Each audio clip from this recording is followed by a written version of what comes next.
Yo, what is going on, you guys? So today I'm bringing you guys a brand new sports cards video.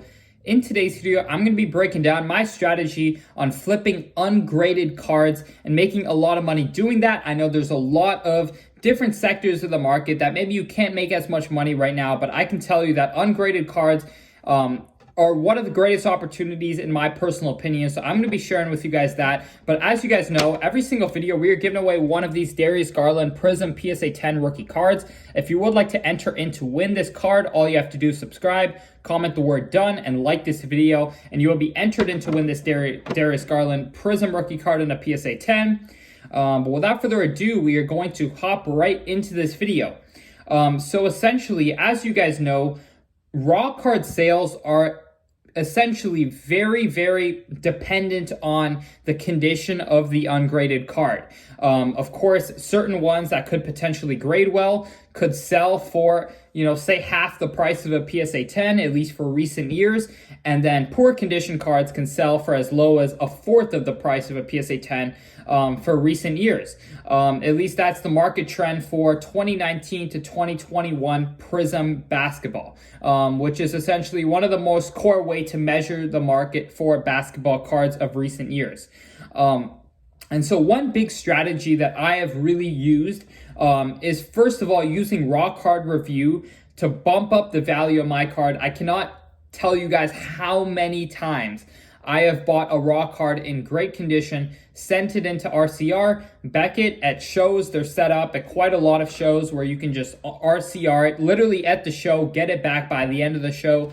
And if you get a BGS 9.5, you are making around 2 to 3x your money basically on that raw card without even having to grade it, wait all those months. It's pretty much the simplest way to bump a raw card, pretty much almost at the price of a BGS 9.5. It will sell for a tiny bit less than a BGS 9.5, but you're pretty much getting similar value to a BGS 9.5. Pretty much just for raw card reviewing it. But regardless of that, there's definitely a lot of money-making tactics in buying raw cards.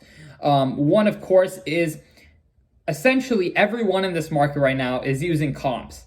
That is how people go off of sales. When people are selling a card, they're going to go off of comps. If I find a card that is in great condition and can use comps of a poor condition card of the same card, and just that's the last sale of the card, right? That's ungraded. So a lot of sellers will post up cards on Facebook groups, Instagram groups, just different places, and essentially post them reflective of the last comp of the card. But if their card is packed fresh or in better condition, then the value of the card is going to be higher than that comp.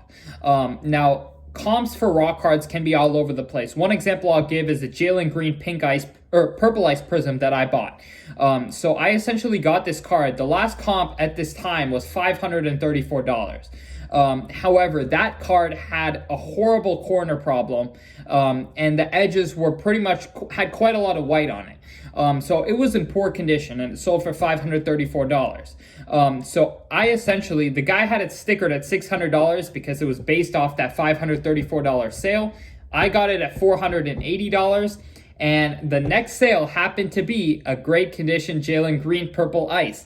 And that sale happened to be at $990. So almost double the price of the last comp. Now, the market did not double overnight. All that happened was the condition on the two Jalen Greens were vastly different. One was in horrible condition, one was in great condition. However, a lot of people are just looking at comps and aren't fully doing their homework as to, oftentimes you'll only have a few sales on the card. One hasn't sold that's in good condition in a while. So it's hard for sellers to kind of come up with the price. And oftentimes they will use those comps that they can find. And it can lead you to an incredible opportunity. On that card alone, I made around $450, literally just waiting a week without even sending it to RCR, but just buying it off of that low bad condition comp and selling it after that good condition comp came in. And frankly, if I had just posted mine on eBay, it probably would have sold for around $900 and $1,000 as well. So there's definitely a lot of opportunities here. If you can essentially buy cards in good condition based off of a comp of a bad condition card, you can definitely scour Facebook groups, Instagram for these deals. I know there's plenty of them every single day, just because comps are pretty much ruling the market right now. And if there's a comp of a card for $500, doesn't matter the condition, a lot of people are going to be looking at that comp and scared of, buying it at that price, and therefore sellers could be willing to sell it closer to that price. So I highly suggest a lot of you guys get really well versed in terms of what to look for, in the condition of a card, because just based on buying cards in better condition than perceived, you can make a lot of money in this industry. And that's not even mentioning grading these cards. I know I did a video pretty recently about how you can actually use this tactic, but grade the cards and make a great amount of money as well. But even if you're just flipping raw cards, you don't want to have to wait for, PSA or BGS to get back your cards. You can still make a lot of money using these tactics, where you're just buying cards in great condition. If you can RCR them, that is probably the best and easiest way to make a lot of money in this market right now, because it's pretty cheap to RCR them. It doesn't cost much at all. It doesn't take long to get the cards back, but if you get it in that RCR 9.5, you are making a great amount of money on your card. And the truth is that the risk is not very high at all, because if it doesn't RCR well, you can always take it out of the RCR slab and try to sell it just how it is, ungraded. But yeah, I hope you guys did get something from this video. Drop a like if you would like a part 2. But yeah, once again, if you would like to enter into the Darius Garland Prizm PSA 10 giveaway, all you have to do is subscribe, comment the word done, and like this video. Other than that, I hope y'all enjoyed, and I'm out. Peace.